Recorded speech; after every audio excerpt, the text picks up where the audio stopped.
How to do something about teachers' pay was a huge problem for governments in the late 1990s when there was a serious teacher shortage. The challenge that ministers set themselves was how to do more to recruit and retain the best teachers without committing themselves to an expensive across-the-board pay rise. So when Labour came into power, they suggested something that hadn't been tried for 130 years, namely linking teachers' pay to their performance. These plans for performance pay were highly controversial and strongly opposed by the teacher unions. We'd actually had it come in to some extent under the Major government anyway, and we had been opposed to it all the way through because our key position was that we believe, and it's true, that teaching is a collaborative exercise. The significant thing that we've got now is the threshold, which is that after teachers get to the top of the main scale, which they do reasonably quickly, there are only 6 points on the main scale, they then have to do a profile in order to get above the threshold. But of course, all the way through, we have performance management, and many of the targets are often related to student performance. So effectively, we've got performance-related pay for everybody. So what does crossing the pay threshold mean? Teachers' salaries automatically move up the main pay scale with every year they teach.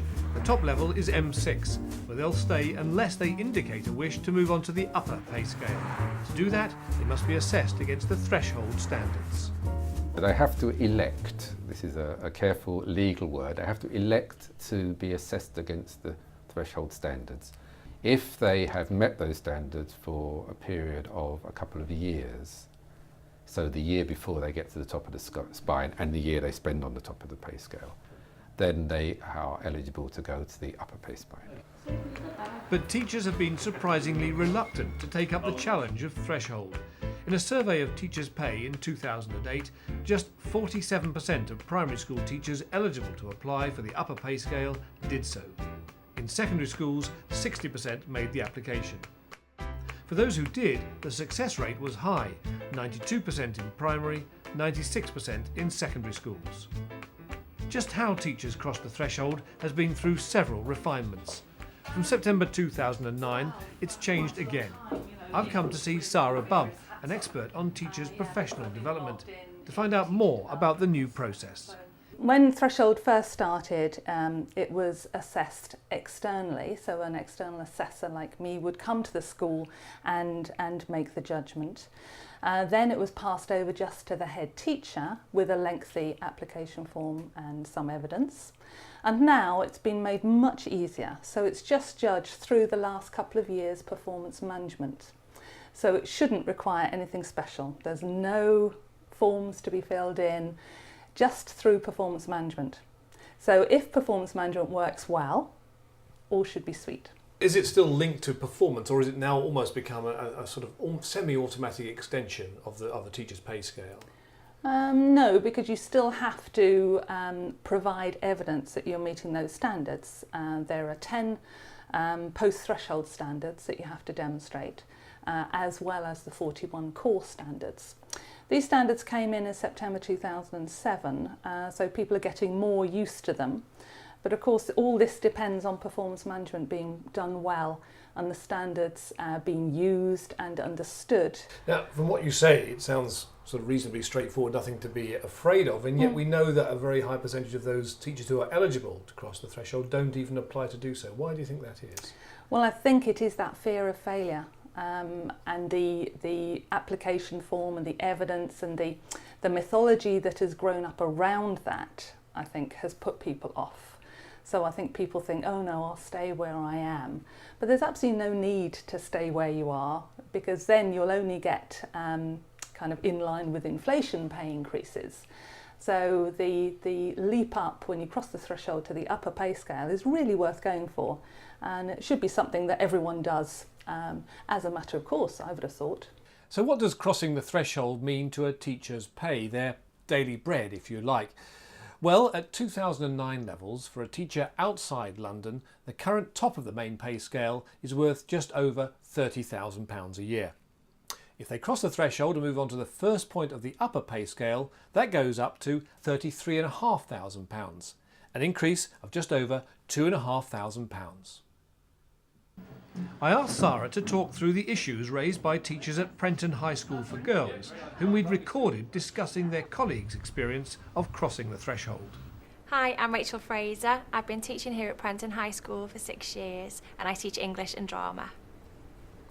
Hi, I'm Debbie Hughes. I've been teaching at Prenton High School for 5 years and my role's PE and extended schools.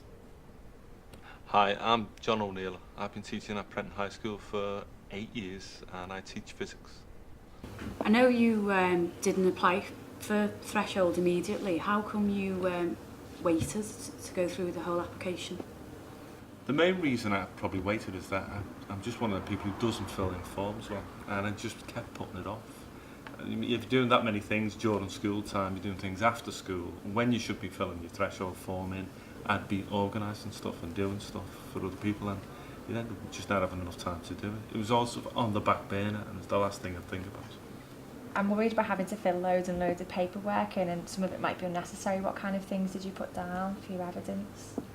And most of my classes have been deemed to be good or outstanding, so I knew that was one part of evidence that had been observed. In science we keep marks of all the kids' grades all the way through school, and so I could compare my grades with the national average and say, well, I was performing above the national average, so academically I was hitting the targets. So, Sarah, let me just pause a moment. I mean, what about John's case then? He's concerned about the amount of paperwork, it's something that's been on the back burner for him, but he hasn't quite got round to it. How typical would that be? Very typical. I think teachers are very good at giving to others all the time, to the detriment of themselves. So again, very typical, but in a way we should be investing in ourselves so that we can invest in the children even better. But with these new changes, is he actually right still to be concerned about lots of paperwork? No, there's no extra paperwork now. There's no application form to fill in, which is wonderful because nobody likes filling in an application form. So the rules now are that people just use the evidence from their performance management. So the evidence that John's talking about, that he's collecting and that through his performance management he sees that he's meeting standards, is just fantastic.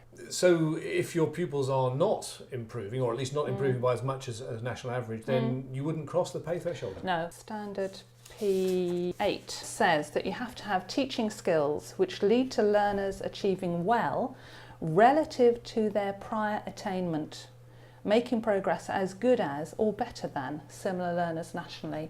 So somebody whose pupils were not making progress would not meet that standard and would not cross the threshold. I think it's put a lot of teachers off in the past to think that they've done all these things, but they have to go around finding the evidence and proving themselves, even though it's probably perfectly obvious to the head teacher whether they do or they don't meet those standards. I think bringing it in line with the performance management process will reduce the bureaucracy that teachers have to go through to prove that they are capable of threshold standards. You meet with your performance management reviewer, show that you demonstrate the standards, that is agreed, that you demonstrate the standards well enough, because some of the standards are, fairly subjective. For instance, P1 is that you have to demonstrate that you contribute significantly to implementing workplace policies and practice. So what's significant to one person might not be significant to another person. So you have to get through that, and then that is it.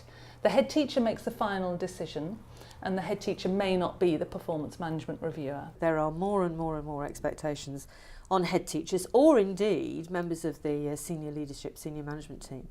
And these are difficult decisions because, of course, sometimes there are slightly difficult relationships. I mean, I'm not, going to accuse people of bullying and harassment here, but even the best will in the world, there are sometimes professional difficulties.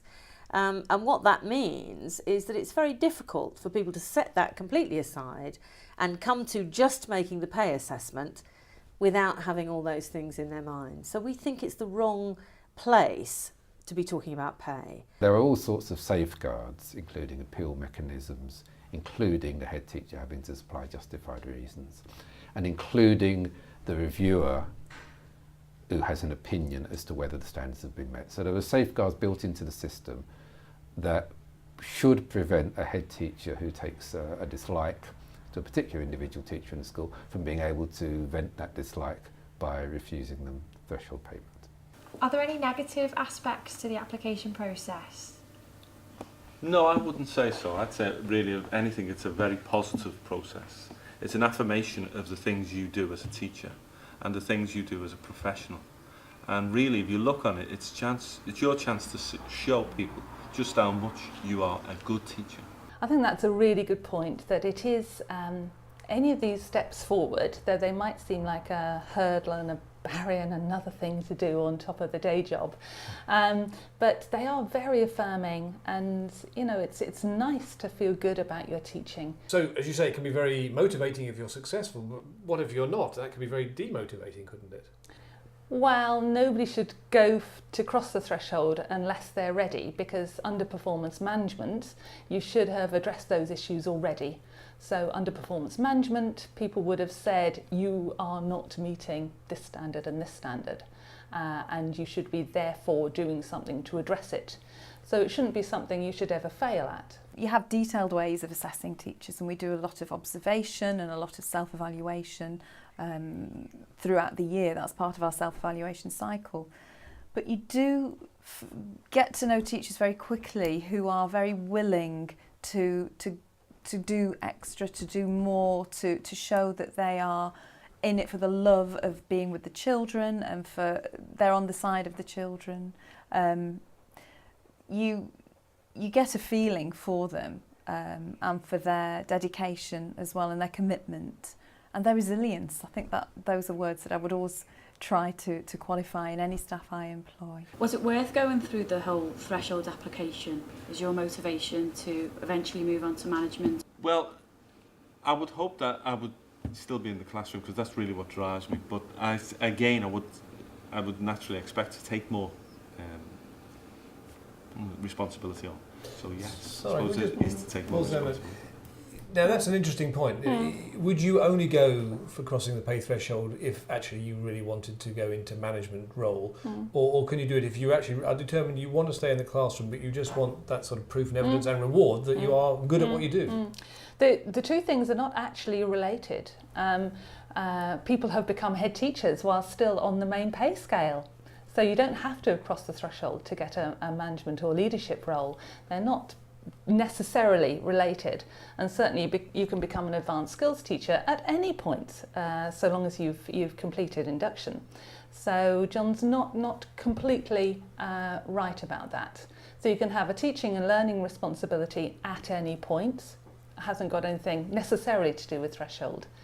Somebody that hasn't crossed the threshold when they've been eligible to, i.e.